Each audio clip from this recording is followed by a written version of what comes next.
Morning, everyone. Welcome to Babergh District Council Planning Committee. I will now ask the Governance Officer to read out the domestic arrangements and the fire regulations. Thank you, Claire.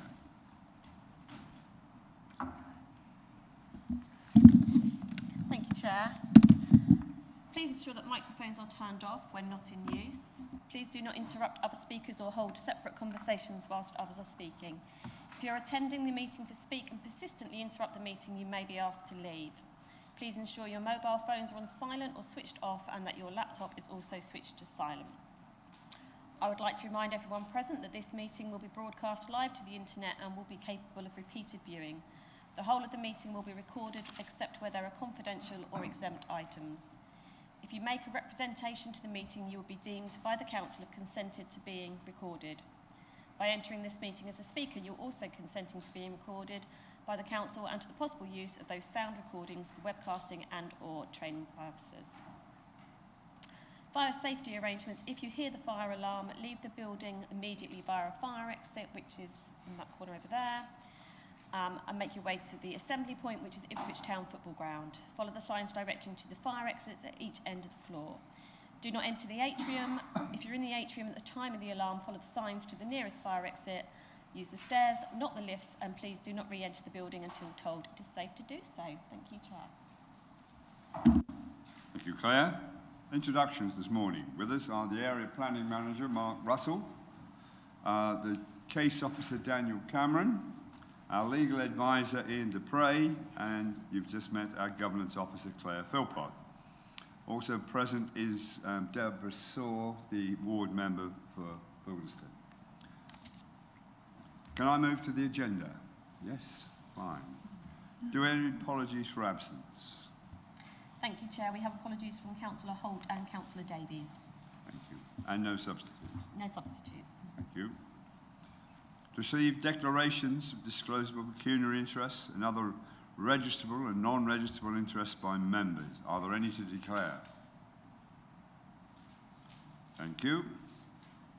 Declarations of lobbying. Anyone been lobbied as an individual?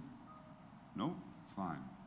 Declarations of personal site visits. Anybody made a personal site visit? Councillor Maybury.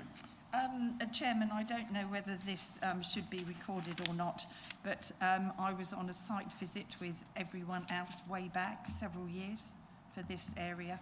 It's just so everyone realises that some councillors did make a site visit, an organised site visit. Thank you, Councillor Maybury, and we've had a site visit since then as well. Thank you. Right. Confirmation of the minutes of the meeting held on the 20th of March. I refer members to the minutes to be published in the table of papers. Are there any points regarding the accuracy of the minutes? No? In that case, can I have a proposal to accept the minutes? Councillor Osborne. Can I have a second, please? Councillor Beer. Thank you very much. I will now ask the Governance Officer to conduct the electronic vote. If you'd be so kind, Claire. Thank you, Chair. Members, that vote is now in progress. Councillor Beer, can I take your vote, please? Thank you.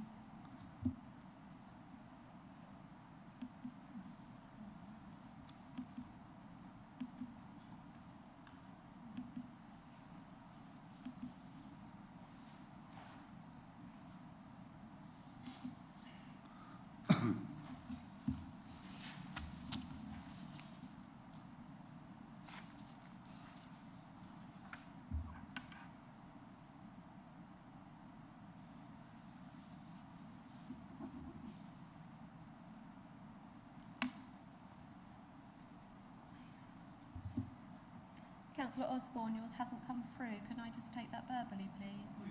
Yeah, it hasn't reached me. Well, can we do it verbally, please, just to be able to get on? As you proposed it, I imagine you're for it, aren't you? Yeah, that's okay. I'll just take it verbally. It's not come through. Thank you. Chair, that's 9 votes for. Thank you very much. That's passed. Right.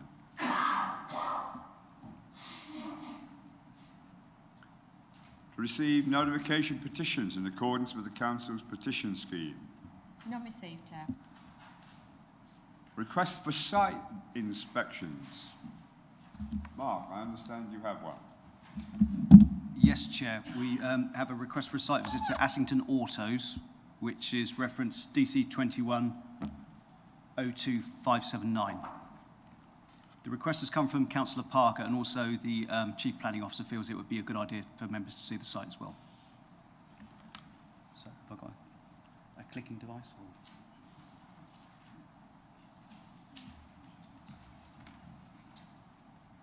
Or? No, okay. I shall talk while we sort that out. The application is for a lot of complicated things, and when I show you the site, you'll understand why we think a site visit would be a good idea. Thank you. The description is given as change of use of land to extend an authorised treatment facility, salvage yard, construction of 5 storage containers and other associated operational works. The site itself is in Assington. You can see on that slide how unusual that the shape of the land is there. It's a very long-standing existing business which is at least 50 years old and possibly even older than that. Assington Autos have been there as a vehicle breakers and scrap recycling centre 50 years plus. The current owners took over in 2017 and operate it now as an authorised treatment facility. If I can just click through the... there we go. There's a lot of slides here. I don't think you need to see all of them. We've got constraints there, a little bit of flood down in the south, which doesn't heavily affect what's going on.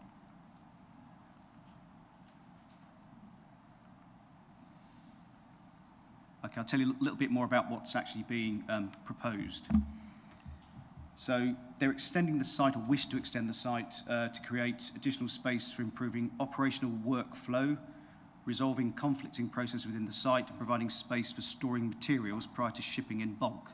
And just to explain what the company does, they effectively dismantle cars and create scrap and spare parts from them, basically, tidy them up, and then send them on for recycling.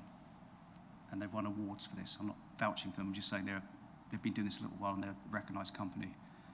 There have been some breaches on site down the years, and some of what's being applied for is in breach, so it's retrospective. Case officer can tell you more on site.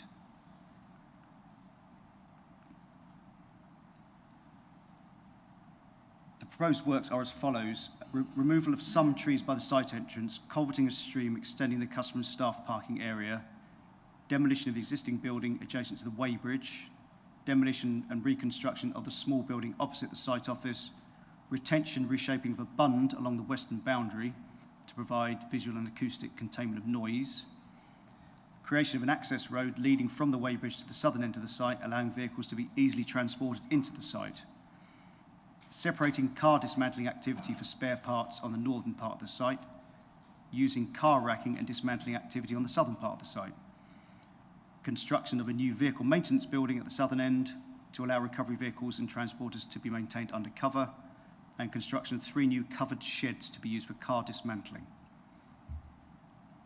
There's a new drainage scheme involved as well. I'll just flick through these just to give you a little bit more of the geography, but I think probably having a look on site probably will be 1,000 words basically.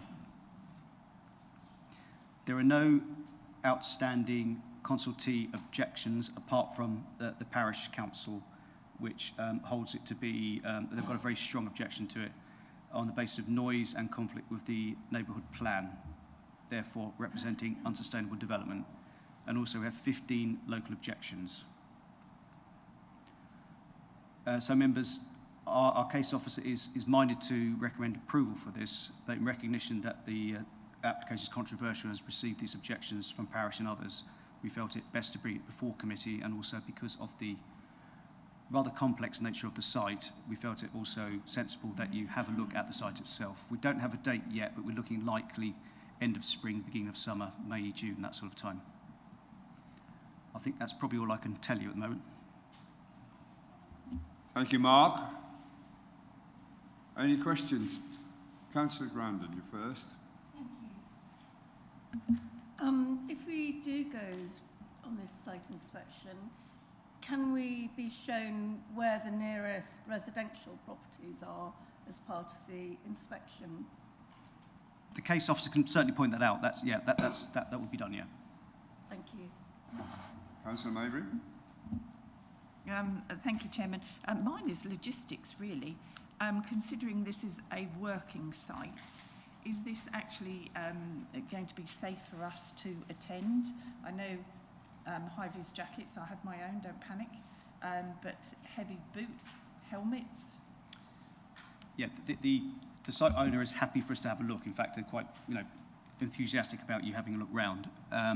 So we're going to have to, there's going to be some choreography there because you're right about it being a working site. You will need your high-vis and also speaking to the case officer who's been on site, you need some special boots coverings as well because although you've got your heavy-duty boots, there's a bit of oil splash to think about as well. So we're going to have to, Claire and others will have to arrange exactly how we do this.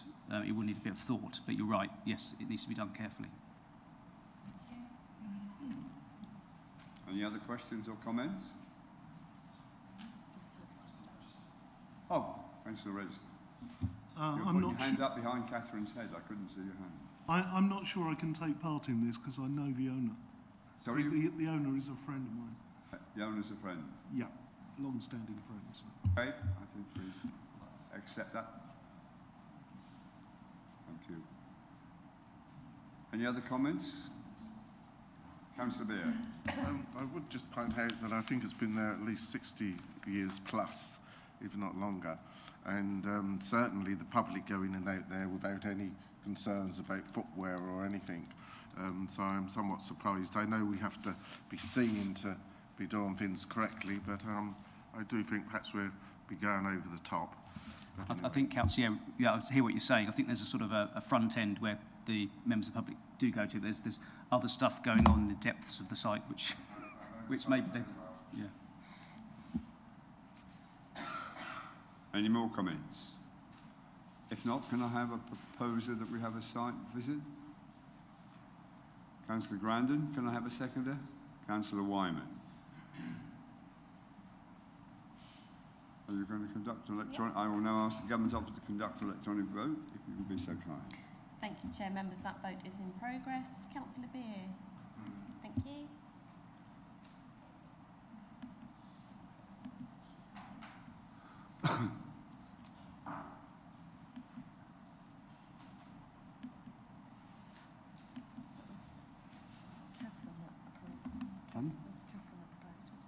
Yeah, Catherine Grandin.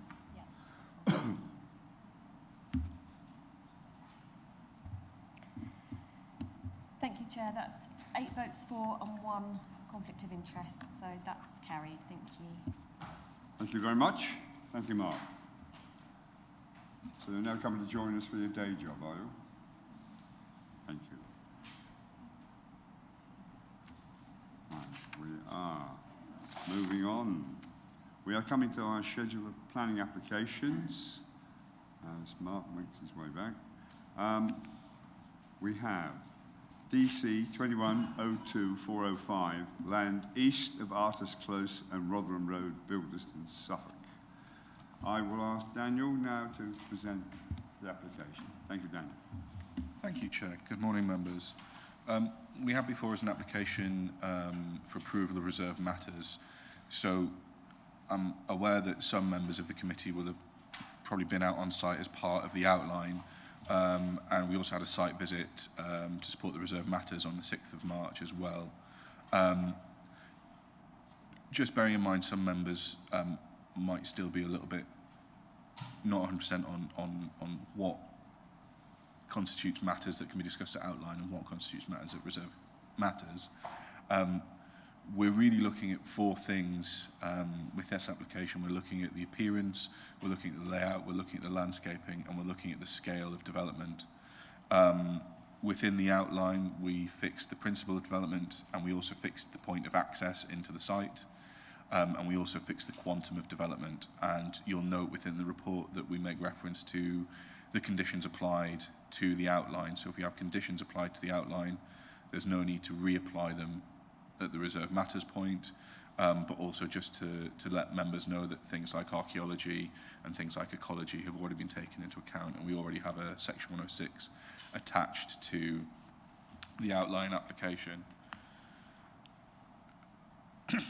So this is a site outlined in orange and then hatched in purple. It sits on the edge of Bildeston. From their site visits, members will be familiar with Artist Close and the Rotherham Road development, which sits immediately adjacent to the site. Bildeston Brook runs down through this patch of trees to the centre of Bildeston. And the community centre village hall is over here. And if we flick forward again, we'll see the red line outline of the site. And then if we come onto the constraints map, I'll just quickly talk members through the constraints as well. There's a public right-of-way that joins the B1078 and leads into a public right-of-way network that connects up down into Bildeston and goes past the village hall here. And as part of the outline of development here, members secured a footpath connection through the site to connect up to this footpath here. The brown line is the settlement boundary, and the purple hatched area is the conservation area. And you'll see as we come into the centre of Bildeston and the historic core of the village, we get a greater frequency of listed buildings along the frontage and then also around the parking area and clock tower. Some members might remember the 30th of November 2022 when the Reserve Matters was due to come before members originally.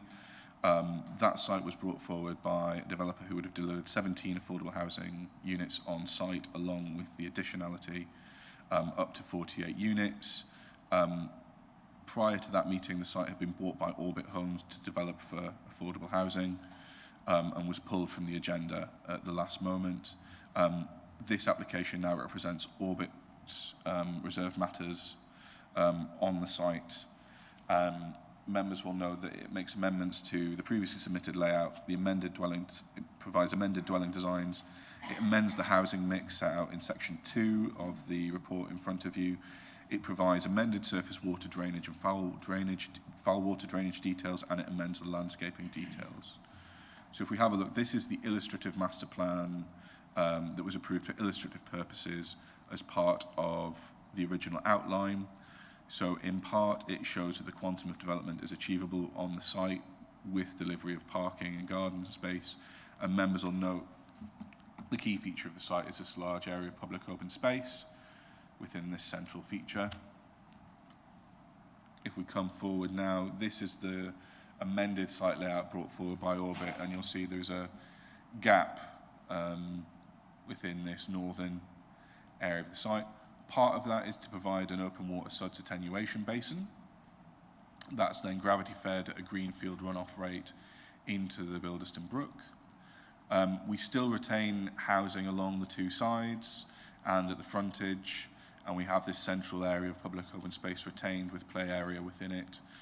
Members will note Public Realm were keen to see the same amount of play equipment or an increased delivery of play equipment within that area, and Orbit have provided that.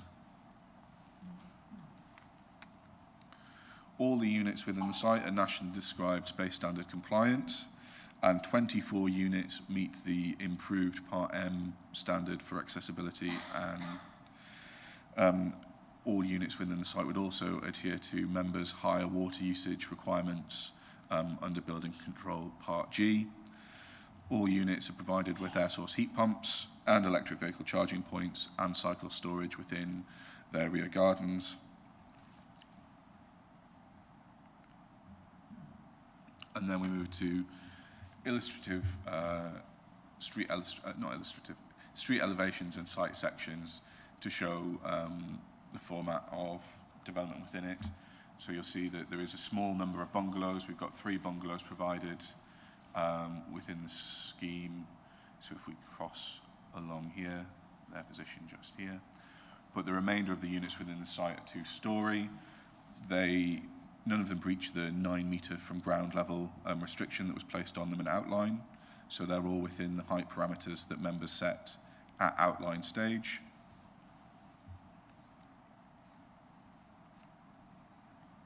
And then we move on to the landscaping plan, We have the footpath connection running through the site, through the public open space, and then making its connection up to the footpath that we looked at earlier on the constraints map.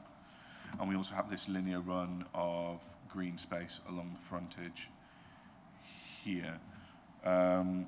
Members will note that we've got comments from Place Services within the report that make a number of recommendations. Orbit have been in contact through their agent and said that they're happy to accept conditions to provide that additional detail to Place Services landscaping. So the question would be, are members happy that that additional detail comes in via condition? And are they happy with the overall landscape strategy presented by Orbit today? And we also note that there are issues noted with environmental health with regards to tailor-made joinery, which is just across the access to the south of the site in terms of noise impacts and also light spill, and Orbit have indicated that they'd also be happy to condition those items as well. In terms of other consultees, we have no heritage objection. Our heritage colleagues are happy in terms of the impact that the site would have on the conservation area in terms of the materials within the site. We have no objection from the local lead flood authority in terms of having an above ground SUD scheme within the site now, and we have no objection from Anglian Water in terms of connecting up a gravity fed system to their foul water drainage system. We also have comments from SCC Archaeology to note that archaeology within the site has been dealt with. And within the site, we have back-to-back distances of 25 metres within the site, and these are here where we have this central patch of houses backing onto each other, which officers consider to be a good distance. And then here to the existing development at Artist Close, we have a slightly higher degree of distance in terms that the minimum is 26, and we have intervening fencing and planting along that boundary, so officers are content with that impact as well, and we're happy that there'll be no adverse amenity impacts as a result of the reserve matters we have before us today. If we quickly run through the site photos, these are a mix from site photos taken in 2022 and 2023. So there is 2024. So there is a nice mix of landscaping depth. So members will be able to see landscaping in full leaf and be able to appreciate the impact that has on the development, and also without when the landscaping is starker. This is the side of Artist Close here, and this is the B1078 heading down into Bildeston. Members will see that there's a small section of made footway coming around that corner into the development. As part of this application, we've secured improvements to that footpath such that that will come up and meet the access to the site. So that will travel down the edge of the site and down the edge and provide a walking connection separate from traffic for Artist Close, Rotherham Road and this development. This is the other way up. The existing site access is here, and you'll see that in other photos as well. But members should be clear that the proposed access is not the existing access. It's actually slightly further up, so we avoid any conflict with the access for tailor-made joinery. So that access will be closed, and there's a further access further up. This is from the edge of tailor-made joinery, and again down the slope, and you can see the edge of Artist Close and the Artist Close frontage with render and red brick. And then you can also see a glimpse view along the side. So we have the rear of Artist Close, the intervening planting. And then this is the existing site entrance. Members who attended the visit on the 6th of March will remember that the site is now surrounded with Harris fencing, and that part of the site has been stripped, and we'll see that within the future photographs, and that's to enable the archaeological investigation of the site to be undertaken ahead of reserve matters. So this is the edge of the site viewed down towards the Bildeston Brook, and this is older when the landscaping's coming to view, and then this is following the archaeological investigation on the site. We still have a good landscape boundary here, and you've got the edge of the village hall in the distance there. This is then from within the site looking down towards Artist Close, so you've got the landscape buffer in here, which becomes taller and more treed as it goes through the site. And then this is a view slightly closer taken from the site visit, and you'll see that the landscaping has become a bit more sporadic in terms of its coverage, but we still have good landscaping, and the landscaping to the edges of the site are to be retained within this application. This is a view from within the site down towards the historic core of Bildeston, and you'll see that the intervening landscaping, when in full leaf, is a good visual barrier to the listed buildings further down within the core of the village. So we're not being read against the finer grained and probably more finely detailed listed buildings in the centre of the village. We're probably more being read against the more recent housing development at Artist Close. And then again, this is a view down the side of the development. Here's the properties at Artist Close.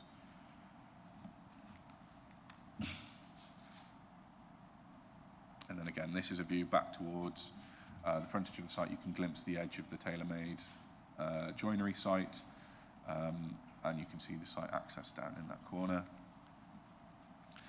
And then this is the same view following the archaeological investigation of the site, and obviously we've had quite a wet winter, so there's quite a lot of standing water within the site, but that's tailor-made joinery there, and then the edge of Artist Close again.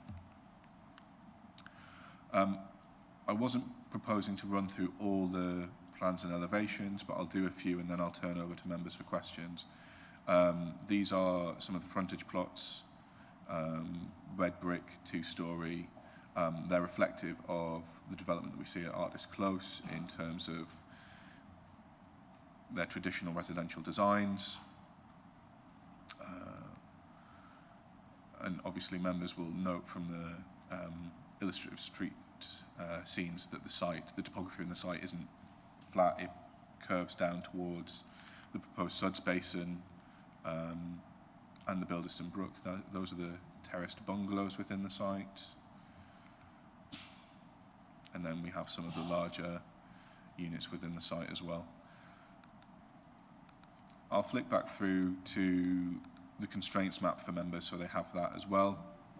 But at this point, I'll turn over to Chair and members if they have any questions arising from the officer's report.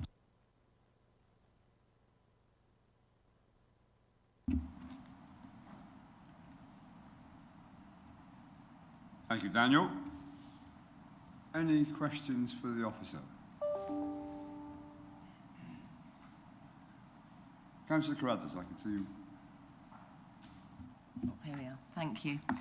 Can I just clarify that from the new development, from this development, that the footpath down the main road, is that going to be a pavement all the way down from the entrance all the way down to the town? Thank you. Just to clarify that.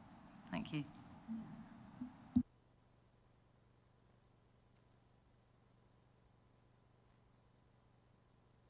Oh, sorry, no, I can confirm that is to be a made footpath, and that's to be built to highway standards, given that it is adjacent to highway.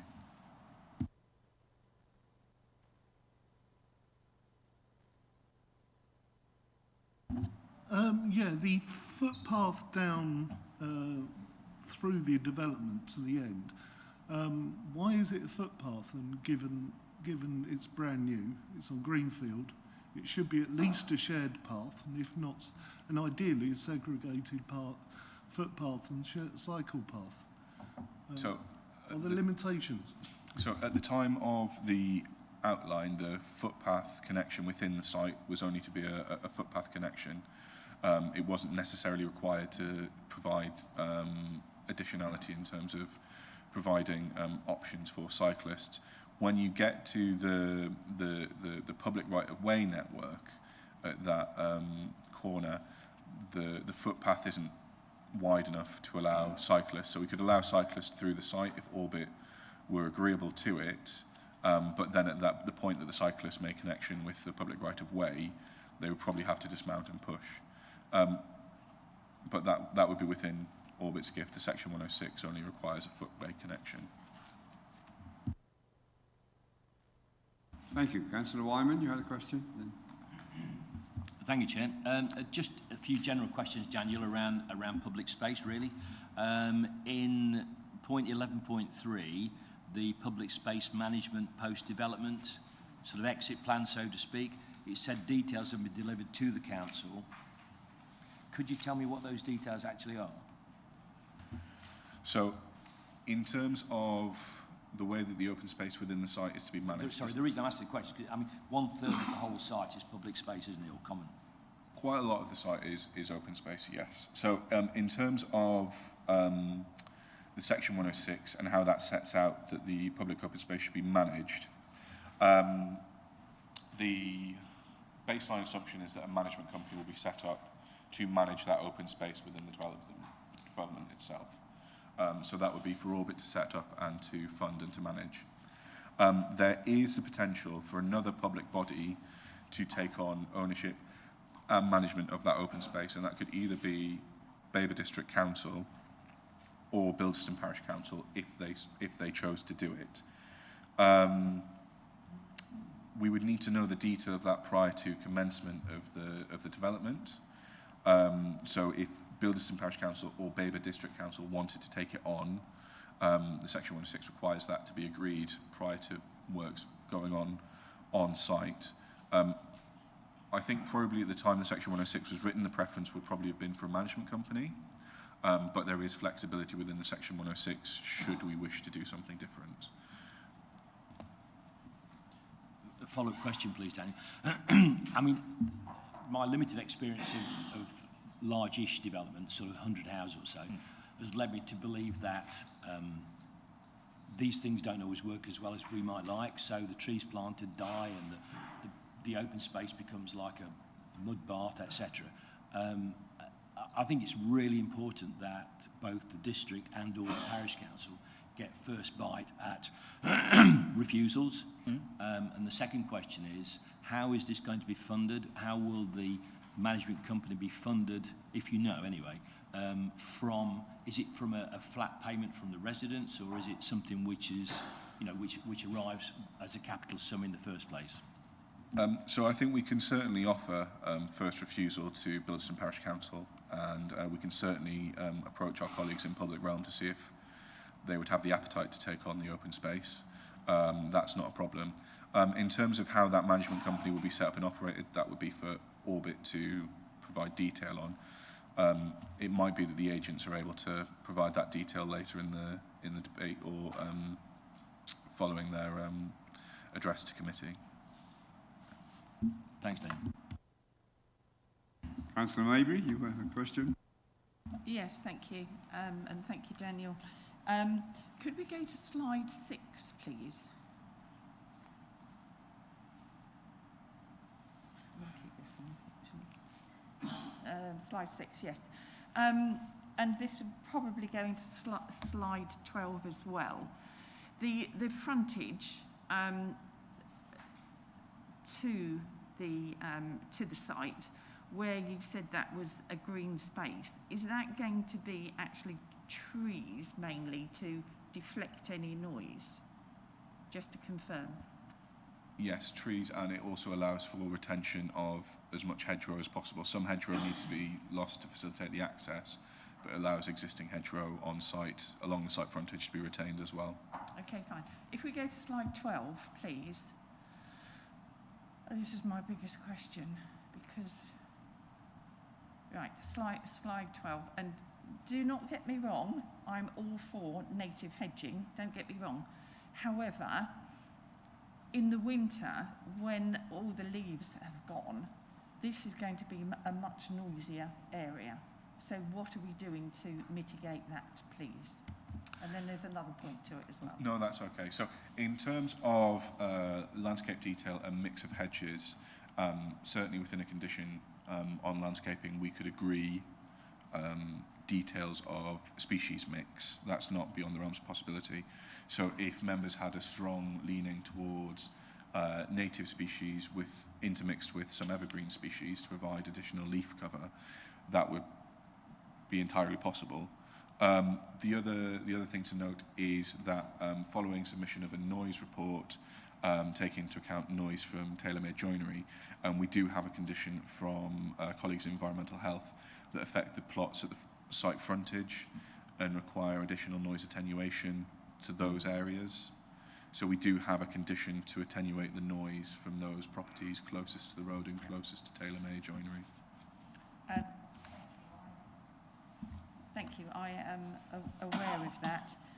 If we go now to slide 17, please. Right. Now, this is the original hedging that's going to be retained. Right. And I will say this publicly. Within my ward, we have a huge issue where retained greenery, I'm going to call it greenery because it's a mix, has been removed. Now, it's too late once that has gone because it affects not only the new properties but the old ones as well. How are we going to guarantee that the same thing is not going to happen here, that it will be removed?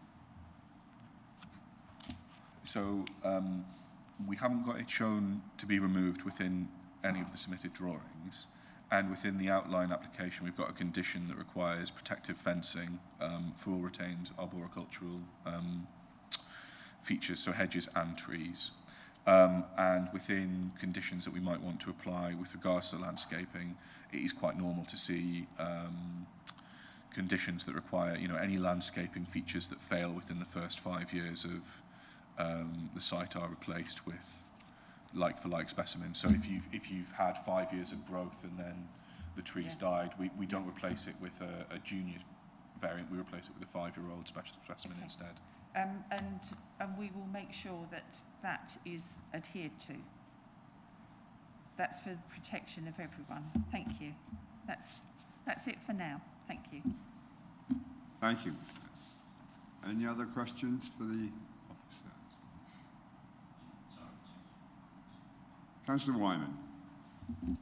Daniel, on 11.1, sorry, 11.2, it talks about affordable on-site housing and the further deed of variation to the Section 106 agreement. What actually is that? Could it be really clear what it actually is? So in terms of the housing mix that Orbit have brought forward, Yeah. Our normal policy is 35% affordable housing on a greenfield site. So that's what we secured at outline because that's how the development was being proposed as an open market with an affordable element. Orbit are proposing an 100% affordable scheme. So within Section 2, we set out how Orbit are proposing that. So I think it's 13 socially rented properties and 35 shared ownership properties. So the important point to note is that normally our policies require a mix of affordable rent and shared ownership. Affordable rent is normally about 80 to 90% of market rental value. Social rent is far better in that it's a far lower percentage of market rental rates. The way that you actually go about working it out is quite complicated, and I won't take you through the formula to do it today because I don't understand it either. But when I was talking to colleagues from strategic housing, they were saying it's normally about 50 to 60% of market rate. So it's a much more affordable product that the MPPF allows us to bring forward. It's just our policies normally talk about affordable rents and shared ownership, and in this instance, Orbit are looking at something that is 100% affordable housing. So in terms of a further deed of variation, it would be to the affordable housing aspect of the application. It would just be to let it all come forward as affordable housing rather than be limited to the 35%. Sorry, just a quick follow-up. The affordable rent rate in Bildeston will be quite high. Yeah, it does. Private rentals in Bildeston will be high, so the formulation for that potentially, unless it's sort of evened out a little bit across the whole district, will be quite prohibitive. It will be to an extent, but not as prohibitive as it would be if it was affordable rented properties coming forward. They're allowed to charge a much higher percentage, whereas the social rate is much lower. I would agree. The way that the formula works is it does take into account the rental costs, the market rental costs of an area, but that's applied nationally. So you have very different margins on a scheme here as opposed to a scheme in the northeast of England where open market rates and house prices are probably much lower as well. Thank you, Daniel. We may have to come back to you later. Councillor Mabry. Thank you, Chairman. Thank you. I may have misheard, but I thought you said there's going to be, Daniel, this is 30 social rental and then 35 shared ownership. Will that make 65? Sorry, it's 13 socially 13, rent, 1-3. and then 35 Right. shared ownership, and that's set out in the table at 2.4. Thank you. That adds up now. Thank No, you. that's all right. I'm happy to correct myself. Thank you. Thank you again, Daniel. We'll move on. Public speakers. I have no one from the Parish Council. I have no objector. I haven't a supporter, but I have Rachel Morwood, who's the agent, and you're assisted by Ian Fieldhouse and Richard Sykes-Popham. Is that correct? You have 3 minutes to address the committee. Thank you. Good morning, Chair and members. The scheme before you today is about providing much-needed, high-quality, affordable housing in a core village. The scheme will be built by Orbit Homes using funding provided by Homes England under Orbit's strategic partnership with them. There are 3 points I would like you to consider carefully when making your decision. The first of these is the provision for 48 affordable dwellings. 13 of these will be social rent, the remaining 35 will be shared ownership. The impacts of the housing crisis and the rising cost of living in this country are no secret. By approving this reserve matters details, you will be providing 13 families in need with safe, well-designed homes. You will also be providing affordable rent in an area of high housing need. In addition, the shared ownership properties offer 35 families that otherwise couldn't afford to purchase on the open market the security that comes with owning part of their home. It relieves these families from the stress and uncertainty of the increasingly unaffordable rents in the private sector. The 48 dwellings will also be affordable to run. They will be built to EPC B. There will be a 33% reduction in carbon usage, and they will incorporate air source heat pumps, solar panels, wastewater heat recovery systems, and electric vehicle charging points. Further, 50% of these dwellings will be delivered to M42 standard, which makes them better for families and suitable for differing needs, and means that they can easily be adapted for later life. The housing mix arrived at is also a result of extensive consultation with the Housing Enabling Officer. The second point I'd like you to consider relates to biodiversity net gain. As your officer has noted in his committee report, there is currently a minimal loss of 1% in area units. However, there will be a significant gain of 35% in linear units. The applicant will overcome the small loss of area units through off-site enhancement, which has already been initiated. The third point to consider relates to surface water runoff. The proposed drainage scheme has been approved by the lead local flood authority. The attenuation basin enables off-site discharge to the adjacent watercourse to be limited to existing greenfield rates, meaning that water will not be able to leave the site any faster than it does now. I therefore commend this scheme to you and respectfully request you approve this reserve matters application and thereby enable the site's outline planning permission to be turned into new affordable homes for the families and individuals who need them and who have already been waiting too long. Thank you. Thank you very much. Are there any questions for the agent? Councillor Mabry, you might as well join in. Guess who? I'm really sorry, but I didn't hear the chairman speak or describe who you were. Could you just clarify who you are? I'm the planning agent acting for the applicant.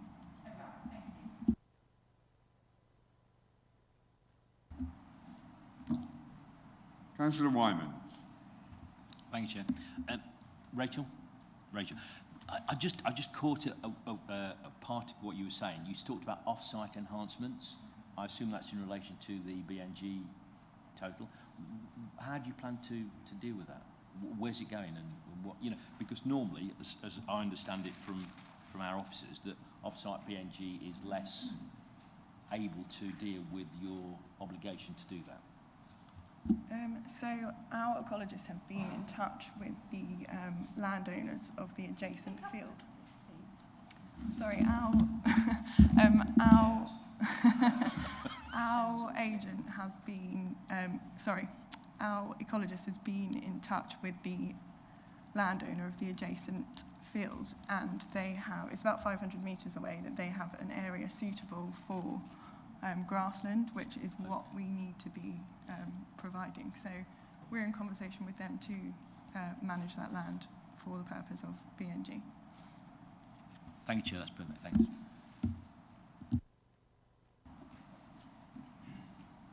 Councillor Maybrick, do you have a question? Yes, thank you. Two, actually.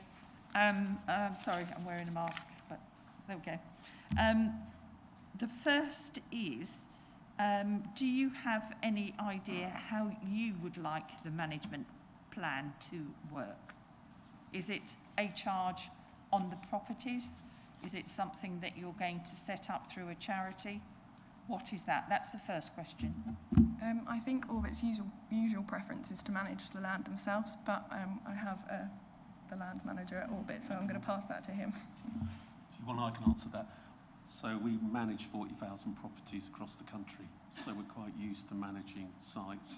There will be a service charge as part of the shared ownership and social rents. The social rent is obviously set much lower than affordable rent. It's set against a different criteria, as you've talked about. It will be a minor charge. We would happily manage it, but we're happy if the councils, the parish and the Babergh want to manage it. We're happy to go that way as well.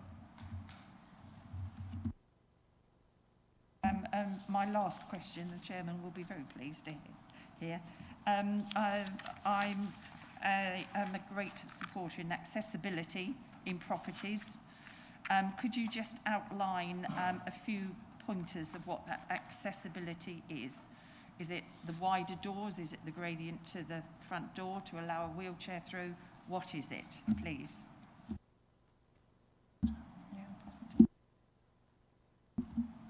Hello, Councillor, sorry. The enhanced accessibility standards that are provided in this case, as your officer advised, were that 50% of the dwellings will meet the optional additional accessibility standard M4 Part 2, and M4 Part 1, of course, is the standard that all dwellings have to comply to. M4 Part 3 is fully wheelchair accessible. And the idea with M4 Part 2 is that it provides everything up to full wheelchair accessibility, but with an emphasis on adaptability, so that the dwelling has the corridor widths, door widths, ability to provide level access to a principal private access, and various other things which mean that the dwelling could be taken close to wheelchair accessibility for the ground floor, with the stairway width to allow a stair lift to be fitted in at a later date, and therefore reasonable accessibility to the whole of the dwelling. Thank you. Thank you. Councillor Register, you had a question? Yeah. The path down to footpath number 1, which links up with the local footpath network, what width is that going to be? What's the surface? And have you considered making it either suitable as a shared path or a segregated cycle and footpath, so that if footpath number 1 is upgraded at some future date, it could be used as an active travel route into the town centre? In terms of width, I'm not sure off the top of my head, but in terms of material, highways have requested that it's a bound surface. We had considered at one point making that a cycleway, but we were unsure of what highways' response would be to that, given that a cycle path would then just drop off onto a footpath that might not be suitable for cycling on. So yeah, sorry, does that answer your question? Well, I mean, the highways will have to work to local transport note LTM 120. cycling design infrastructure, and that states it's got to be of a certain width. And if you're going to build a, within a development, if you're going to build a path like that, then it should be at least a shared path of 2.5 metres wide, but ideally segregated. So I would consider, and highways can't really complain if you build it to that standard. But it future-proofs your development, that's the point. And that's why I'd suggest it.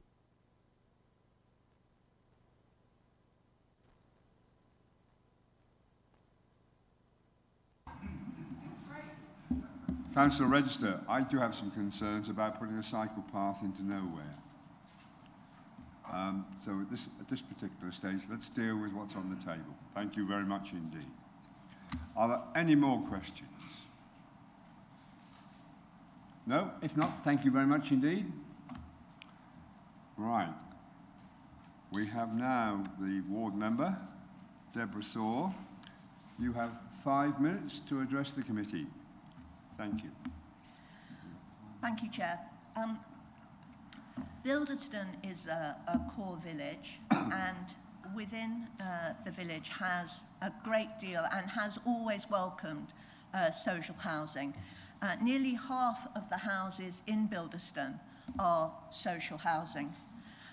This site is a gateway to the village, and I note in Orbit's own sustainability strategy that it says, connection to the wider community is a key consideration in site selection, ensuring access to shops, services, public transport, etc. I also note that the Orbit's planning consultancy did look at the feasibility of putting a footpath through the site and going through Rotherham Road and Artist Close, which are also Orbit's properties which they manage. The planning consultant said that this link was feasible. It was rejected by Orbit because of principally fly tipping. I have not actually noticed people walking through developments to fly tip. Antisocial behaviour and crime. We are talking about Bildeston, not Compton, Los Angeles. There is very little crime in Bildeston. And Orbit own the land and could manage the path. They have responsibility for the management and maintenance of most properties in Artist Close and Rotherham Road. In conversations that I've had with the parish council and other residents, they are very much supportive of this footpath and wonder why it's been rejected out of hand. The other major concern is the flood risk. I recognise that the Flood Authority believes that this is not an issue anymore, but I do point the committee's attention to the fact that after Storm Babergh, the brook overtopped in the Brook House area, but also the brook runs down to a culvert that goes across the village. And when the brook is high, the gardens in Newbury Road, which is also social housing, those gardens flooded. Increasingly, we know from our own experiences that extreme climate events are more and more prevalent. I note that in the papers it says this is a 1 in 100 chance, but we have said that many times before. So the community is worried about flood risk. It is worried about the attenuation pond, and believes that the moving of most of this green space to one part of the development is actually a missed opportunity and seems to go against the grain of Orbit's own sustainability strategy and their wish to make plans that make our estates both more enjoyable for our customers, but also more biodiverse with greater varieties of plant and animal life. When we come to the management of this open space, I have been in conversations with the parish council, and the parish council do not feel that they have the financial wherewithal to manage this open space. Again, focusing on cycling, the community is very keen to have more cycle routes in its area, and is also very keen to ensure that the residents who live on this site can have as much connectivity and accessibility to the village and its range of services. So wherewithal we welcome the site, I do have concerns about accessibility, the pavement that is going down Ipswich Road, and do actually ask that it would be as wide as possible. Thank you. Thank you. Are there any questions for the ward member? Councillor Beer, you have a question. Thank you. I've got two questions, Mr. Chairman. One is perhaps in a moment to you to ask the applicant whether he could respond to part of the member's question. Yeah, and the other part is, has the local police or made any comments on the antisocial behaviour in that area? Because these plans, and I did read somewhere in here that there wasn't any concerns from them, but I didn't know whether you locally, because certainly antisocial behaviour looking to the future is something that comes and goes, isn't it? So your point could be quite good, and I'd like to know whether the applicant could consider taking that on board or tell us why they wouldn't do it. Thank you, Mr. Chairman.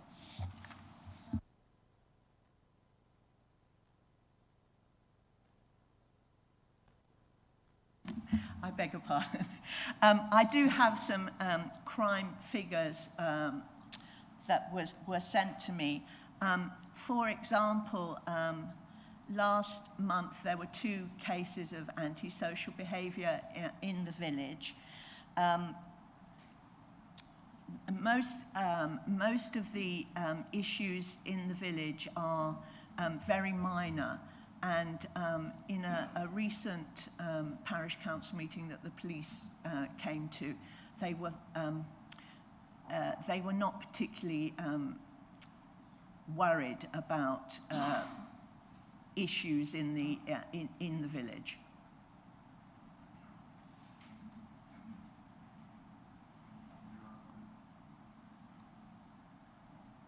What do you want to...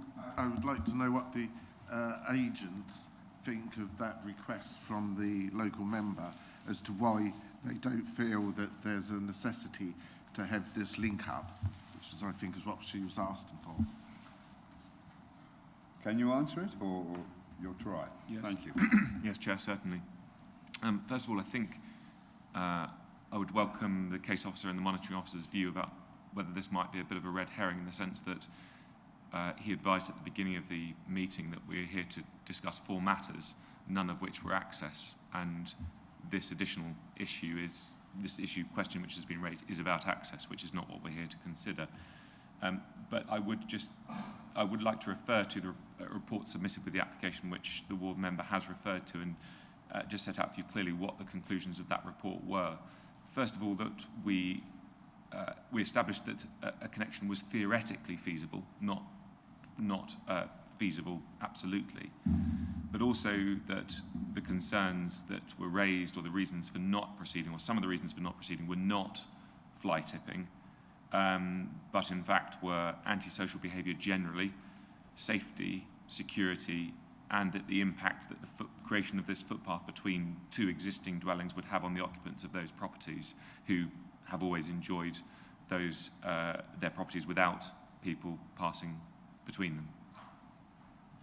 Thank you, Mr. Chairman. That answers all my questions.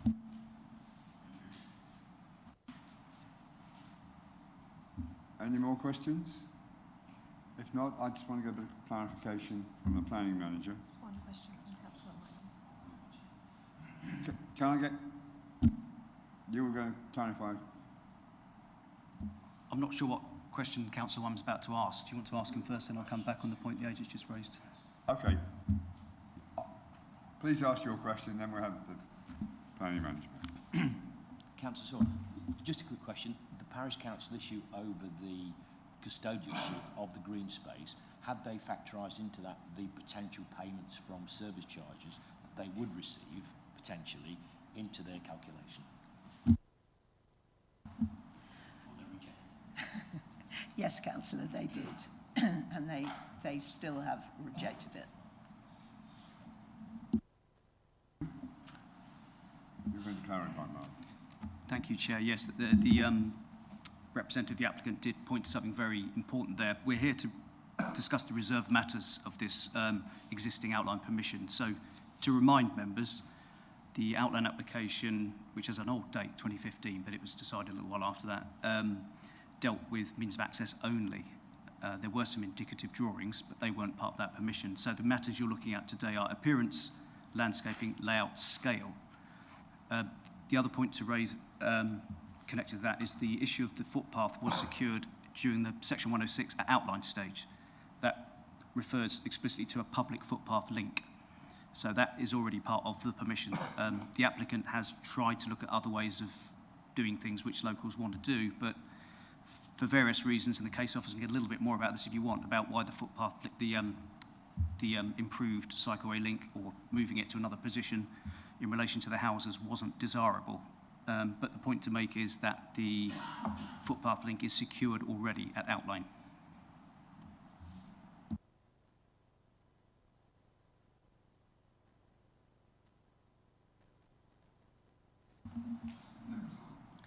Thank you, Mr. Chairman.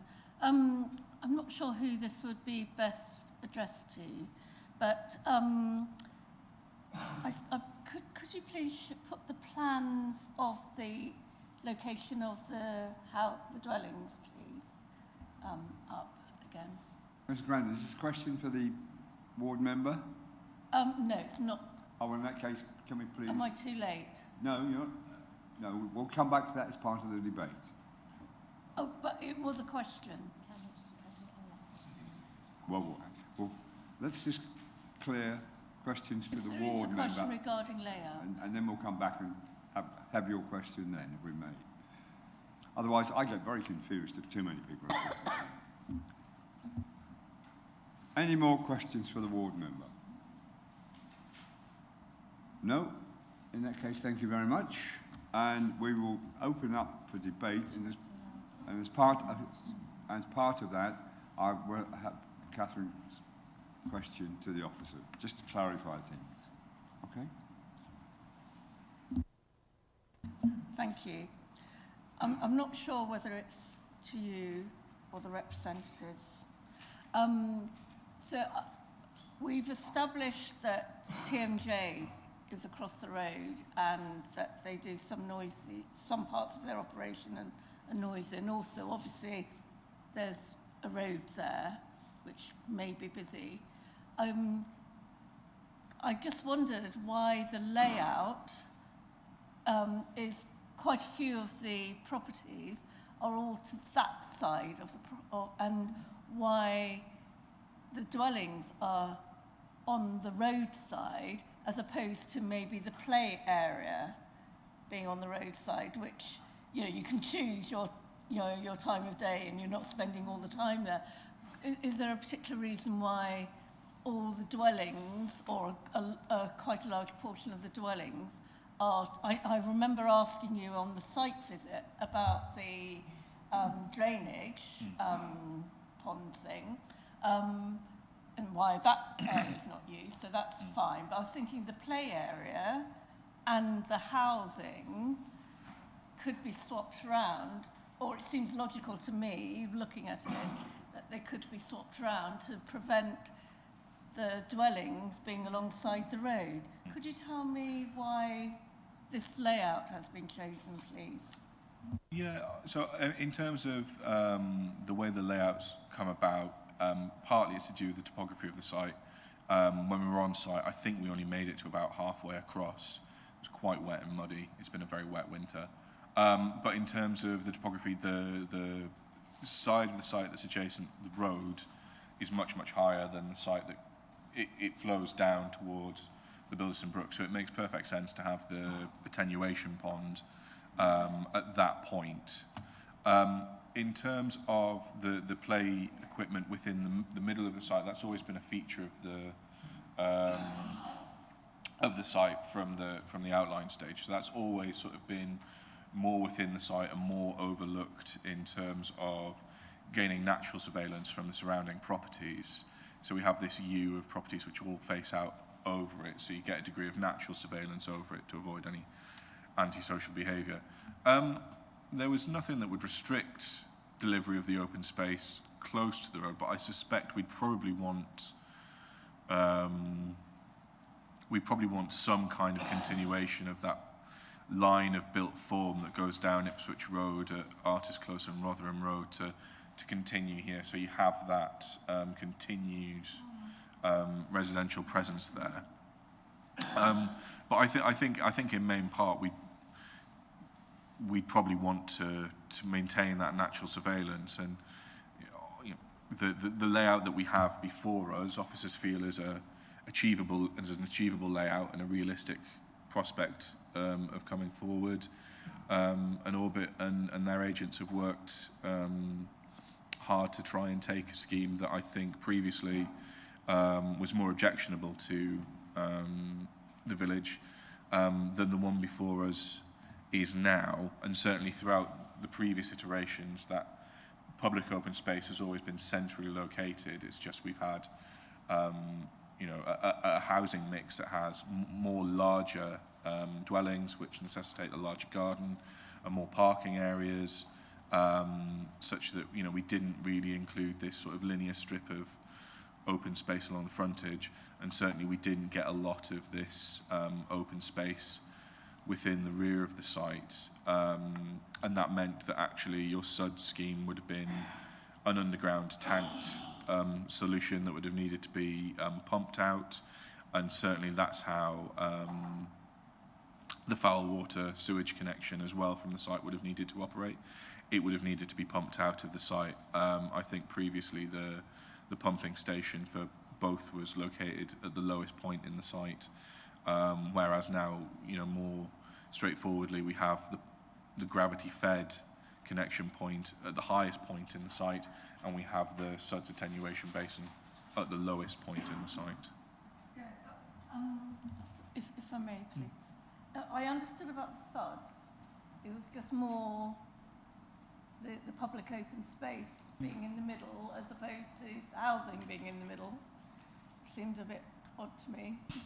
Yeah, I mean, if members felt like the layout presented was not acceptable, and for that reason wanted to refuse the application or consider deferral, that's something that members can discuss and come to a view on in their debate.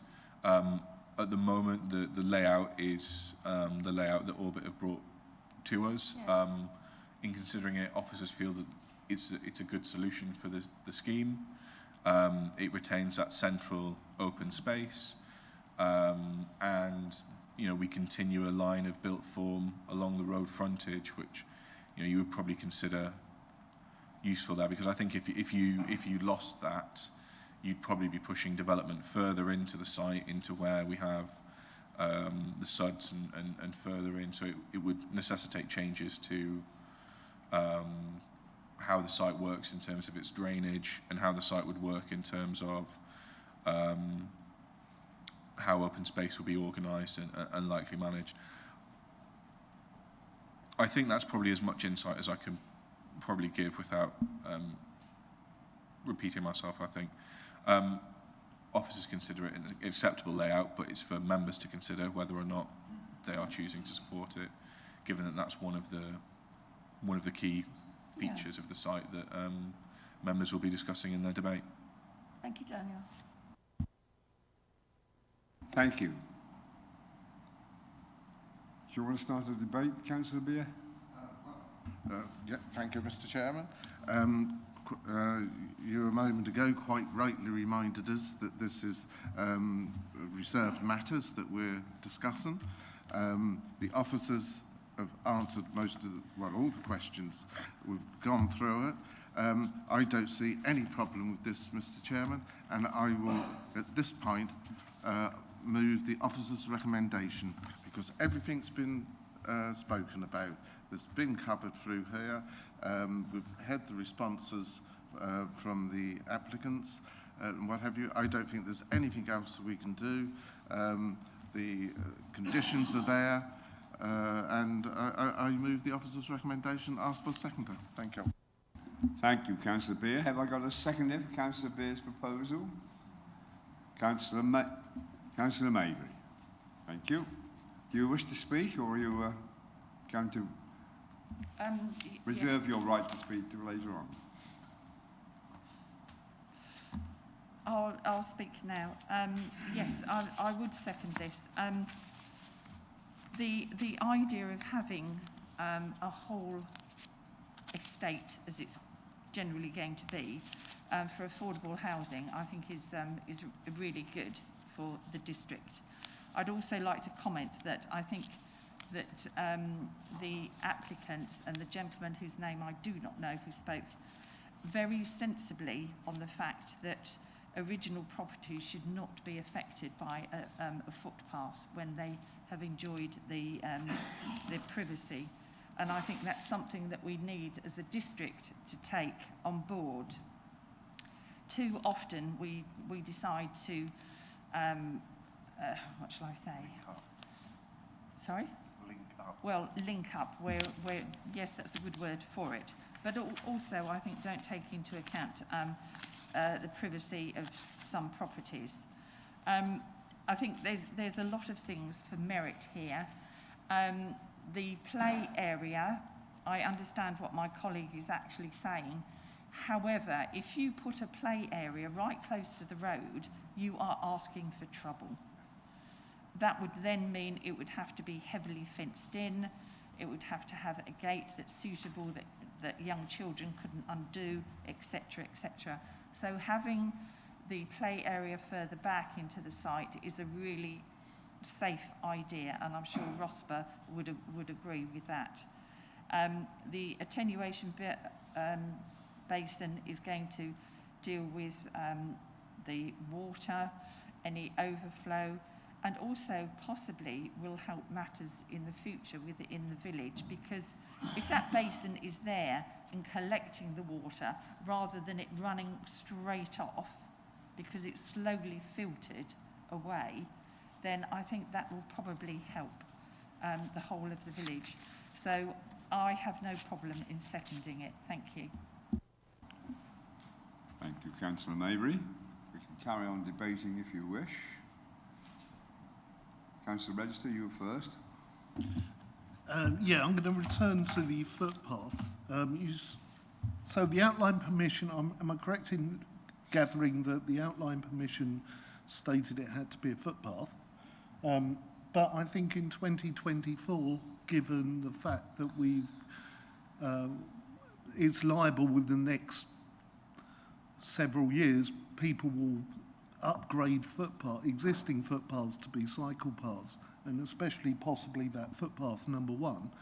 I think that we should be suggesting to the developer that they should make it at least a shared path for now.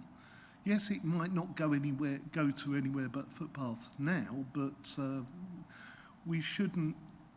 It's simpler to extend a path. Mr. Chairman, on a point of order and clarification, should we not be dealing with what the plans are in front of us? Well, it's irrelevant. So should we not be? It's obviously cheaper to extend a bound footpath to 2.5 metres than the normal 1.8 metres, rather than do it later when you've got suddenly a cycle path to connect to. I don't know how we can do this, but it's just a suggestion to the developer. If you're going to put that path in, make it wider. Thank you. I think all we can say is the developer takes it on board. If you want to make it as a point for refusal, you will have to do, you'll have to do that at such time. Councillor Wyman. Thank you, Chairman. I'd like to commend Councillor Mabry's comments concerning the social development. I think it's really brave of our colleagues in Bildeston in a core village to take on more social housing and more development. My comment and or observation would be being a ward member for a core village and being involved in significant housing development. The legacy that they leave behind is really important. The green space management is absolutely critical for the community once they exit the site. I would really like to think that Orbit have a great track record in green space management and all their agents. I am concerned that the parish council don't have the ambition to take on that responsibility. The other point I was going to make really was the water attenuation. Again, a well thought through green management space with things like poplar trees, water attenuation plants, etc., will make a big impact on the amount of water that leaves the site. So water management is critical, and I would like to support the... Thank you, Councillor Wyman. Anyone else wish to speak? Councillor Carruthers. Thank you, Chair. I'd also like to echo the comments of my colleagues about the development being for social housing, etc. And I'd also like to welcome the biodiversity net gain that's been achieved in maintaining the hedgerows and the planting. And would just like to say, I know in the document here it talks about swiftness bricks and hedgehog-friendly fencing to be agreed. I'd just like to say hopefully there will be swift bricks in every house, and access for hedgehogs and other animals from internal fencing and any fencing around the site, plus hopefully other bricks for starlings, etc., etc., which would be great. Thank you. Thank you. Any more comments? I'm just going to remind members that we're in the situation with this application. It's part of something that kicked off in 2015, if I remember right, Councillor Beer, is that right? And what the rules and regulations are and requirements were then were perhaps different. And as the thing has developed, I think it's kept up relatively well with recent developments, but it's not quite made 2024. So I think we're at that. If there are no more comments, I will just check with the... Can I just comment on my colleague there regarding the parish councils and maintenance? Because quite often over the years we've heard comments about the maintenance being looked after by the parish council, town council or Babergh District Council. Usually they're not keen because of the cost of it. Although they may get an upfront amount of money for 5 or possibly even 10 years, it is the ongoing concern there. And if you've got to rely on putting a charge on the locals there to pay for it, this is why it always falls down. Orbit do have a track record in Babergh, and hopefully that they will be able to maintain this to a high standard, which is required, and Bildeston deserves that. But usually that's the reason why Babergh and the towns and parishes don't want to take them on, is because the money's not there to go with it. And then, thank you. And they're also liable for anything that happens. Absolutely. Thank you. Councillor Wyman, come back by all means. No, you're right, Councillor. You're spot on, Councillor Beer. I said my limited experience thus far has been with private development, private developers, and the legacy of dead trees, of swamps, of unseeded grass, etc., and the impact that has on the community and, for that matter, the ward councillor, are quite significant. And my only comment was, if they don't want to take it on or don't have the ambition to do that, then that's their choice. I wish I could wind the clock back in Capel 3 or 4 years and look at what we had and the offers we had and wind that forward to today and take on a different perspective. Thank you. I'm now going to take you back to the matter in hand we have. If there's no more comments to make on the application, we have a proposal and a seconder for a motion. That's as recommended by the officer. No changes, no anything else. Fine. You happy with that? In that case, I will ask Claire to organise the vote. Thank you, Chair. Members, that vote is in progress. Councillor Beer. Thank you.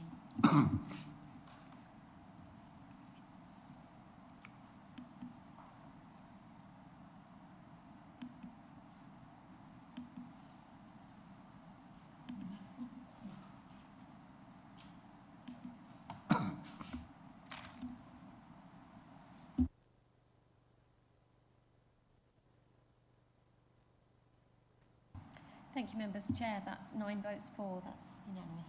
Thank you. Unanimous.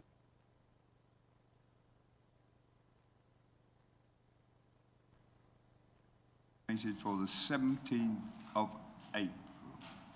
I now formally close the meeting and thank you all for your attendance. Thank you.